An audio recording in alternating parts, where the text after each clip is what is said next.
Good morning students. आज हम करेंगे मोल कॉन्सेप्ट के बारे में। So what is mole? मोल आपका एक नंबर है। मोल इज अ नंबर और इसकी वैल्यू होती है 0.6.023 इंटू 10 टू द पावर 23। ठीक है, मोल हमारा क्या होता है? एक नंबर होता है और इसकी वैल्यू हमारी होती है 6.023 इंटू 10 टू द पावर 23 और ये आपका एवोगैड्रो नंबर होता है। It is equal to Avogadro number. ठीक है, सो अगर हमने नंबर ऑफ मोल्स निकालने हैं, if we want to find out number of moles, तो हमारे पास 3 फॉर्मूलाज होते हैं। फर्स्ट फॉर्मूला होगा given mass upon molecular mass, given mass divided by molecular mass. Molecular mass को आप मोलर मास भी बोल सकते हैं, हम इसको मोलर मास भी बोल सकते हैं। सेकंड हमारे पास होता है नंबर ऑफ मोल्स निकालने का formula. Number of moles is equal to, अगर हमारे पास पार्टिकल दे रखा है, गिवन पार्टिकल, पार्टिकल आपका एटम, आयन, मॉलिक्यूल कुछ भी हो सकता है। एटम, आयन और मॉलिक्यूल, पार्टिकल में भी एटम, आयन और molecule divided by Avogadro number. और एवोगैड्रो नंबर की वैल्यू कितनी होती है? That is your 6.023 into 10 to the power 23। उसकी वैल्यू यहां भर देंगे। थर्ड आपके पास फॉर्मूला आता है नंबर ऑफ मोल्स निकालने का in respect of volume. That is number of moles is equal to given volume divided by 22.4 litre. ठीक है, ये आपके पास 3 फॉर्मूला है नंबर ऑफ मोल्स निकालने के लिए। अब इनके ऊपर हम कुछ क्वेश्चन कर लेते हैं। सो हमारा फर्स्ट क्वेश्चन है,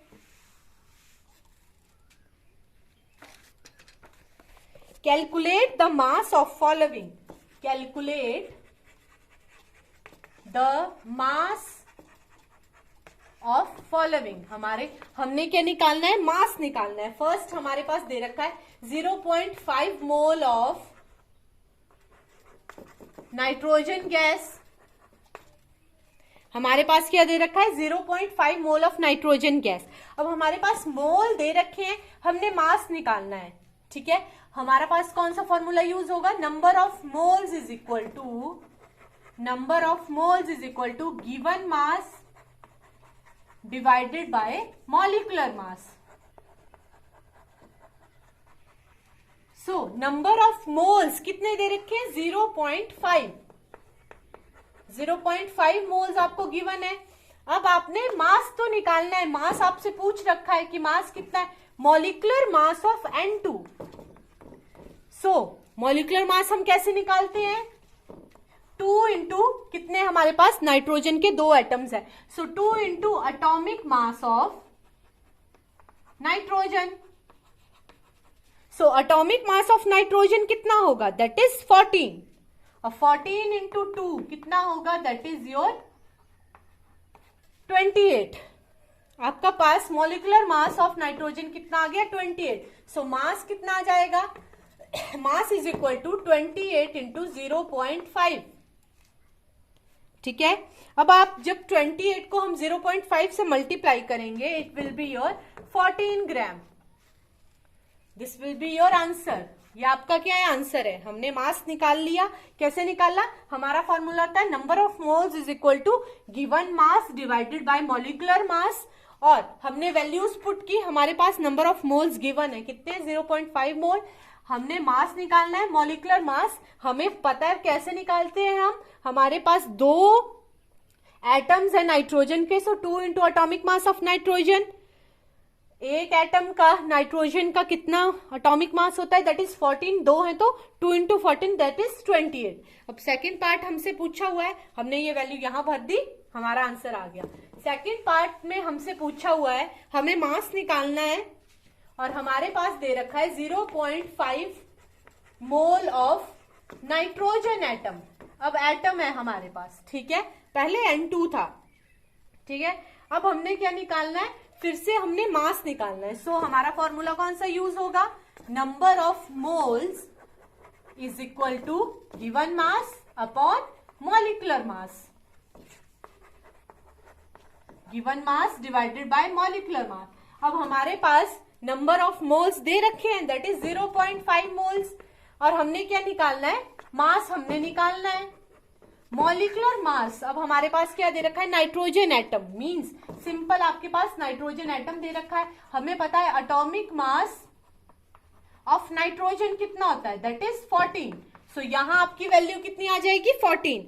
सो जब हम इनको क्रॉस मल्टीप्लाई कर देंगे तो हमारा मास कितना आ जाएगा, mass is equal to 14 into 0.5. So your answer will be 14 into 0.5, it is your 7 gram. आपका आंसर कितना आएगा, 7 ग्राम. ठीक है. नेक्स्ट पार्ट में आपसे पूछा हुआ है, थर्ड पार्ट में आपके पास दिया हुआ है 3.011 into 10 to the power 23 number of nitrogen atoms.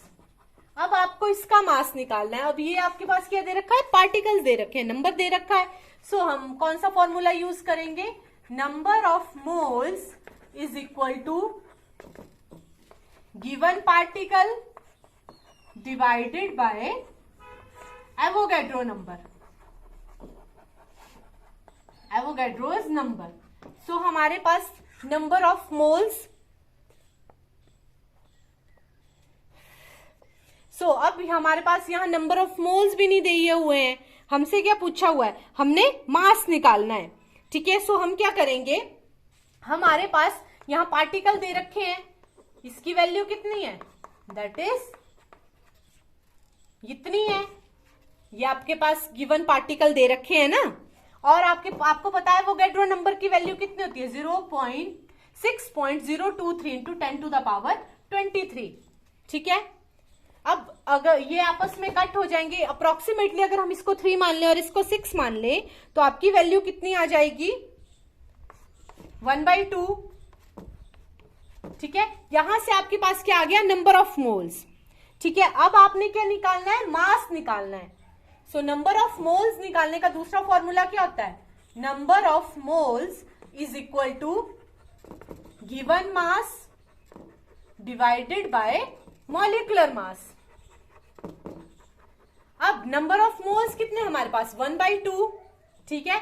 Into molecular mass, molecular मास इस साइड मल्टीप्लाई में चला जाएगा किसका, नाइट्रोजन का, दैट इज 14 इंटू यहां से आपकी मास की वैल्यू आ जाएगी 2 7 14. सो आपका मास कितना आ जाएगा, 7 ग्राम. मास इज इक्वल टू 7 ग्राम. ये हमने कैसे किया, देखिए हमने इस फॉर्मूला से, जब आपको गिवन पार्टिकल थे, पार्टिकल दे रखे थे, हमने पार्टिकल की वैल्यू डाली, एवोगैड्रो नंबर की वैल्यू डाल दी, और आपके पास क्या आ गए, नंबर ऑफ मोल्स आ गए. अब हमारे पास मास निकालने का फॉर्मूला क्या होता है, number of moles is equal to given mass upon molecular mass. अब हमने क्या किया, नंबर ऑफ मोल्स की वैल्यू यहां भर दी, मॉलिक्यूलर मास हमें पता है नाइट्रोजन का 14 होता है, हमारे पास गिवन मास आ गया और हमें मास की वैल्यू मिल गई, दैट इज 7 ग्राम. ठीक है. नेक्स्ट आपका है, इसका नेक्स्ट पार्ट है, इसमें भी हमने मास निकालना है. आपके पास दे रखा है 0.6.023 into 10 to the power 23 number of nitrogen molecule. अब हमारे पास क्या दे दिया है, नाइट्रोजन मॉलिक्यूल दे दिया है. ठीक है. इस केस पे भी हम क्या करेंगे, देखिए हम ऐसे भी कर सकते हैं, number of moles is equal to given particle divided by Avogadro number. ठीक है. एक फॉर्मूला हमारा ये होता है, इसको 1 लिख देंगे. सेकंड हमारा फॉर्मूला होता है number of moles is equal to given mass divided by molecular mass. अब यहां से ये दोनों चीजें क्या है, आपस में बराबर है. यहां क्या है, नंबर ऑफ मोल्स है, नंबर ऑफ मोल्स है. अगर हम इन दोनों को इक्वेट करें, ठीक है, यहां से फ्रॉम फर्स्ट एंड सेकंड हमें क्या मिलेगा, ये दोनों आपस में बराबर है तो ये दोनों बराबर होंगे. मींस गिवन पार्टिकल और given mass divided by molecular मास, ये किसके बराबर आएगा, given particle divided by Avogadro number. देखिए क्या किया हमने, हमारे जो फर्स्ट और सेकंड फॉर्मूला होता है नंबर ऑफ मोल्स निकालने का, हमने वो लिख दिया, number of moles is equal to given particle divided by Avogadro number. और सेकंड हमारा ये होता है, अब ये दोनों चीज आपस में बराबर है तो ये दोनों बराबर होंगी, हमारे पास ये फॉर्मूला बन गया। ठीक है, अब हमसे क्या पूछा है, हमने निकालना है मास निकालना है, तो यहां से अगर हम मास निकाल लेंगे, mass is equal to molecular mass उस साइड चला जाएगा मल्टीप्लाई में, molecular mass multiply by given particle into divided by Avogadro number. So molecular mass of N2 कितना होता है, हमें पता है एटॉमिक मास एटम का, नाइट्रोजन के एटम का 14 होता है, तो यहाँ N2 है, तो 14 into 2 that is 28 into given particle. अब पार्टिकल हमारे पास कितना दे रखा है, that is 6.023 into 10 to the power 23, और हमें पता है एवोगैड्रो नंबर की वैल्यू कितनी होती है, वो भी इतनी होती है 6.023 इंटू 10 टू द पावर 23। ये आपस में कैंसिल हो गए, हमारे पास मास कितना आ गया 28 ग्राम। दिस इज अवर मास। ठीक है, हमने क्या किया, इसको हम पीछे वाले मेथड से भी कर सकते हैं, पहले नंबर ऑफ मोल्स निकालेंगे फिर सेकंड फॉर्मूला में डालेंगे, और एक इसका ये मेथड भी है सॉल्व करने का, तो किसी भी मेथड से आप कर सकते हैं, आपका आंसर ठीक आएगा। ठीक है, okay, that's all for today.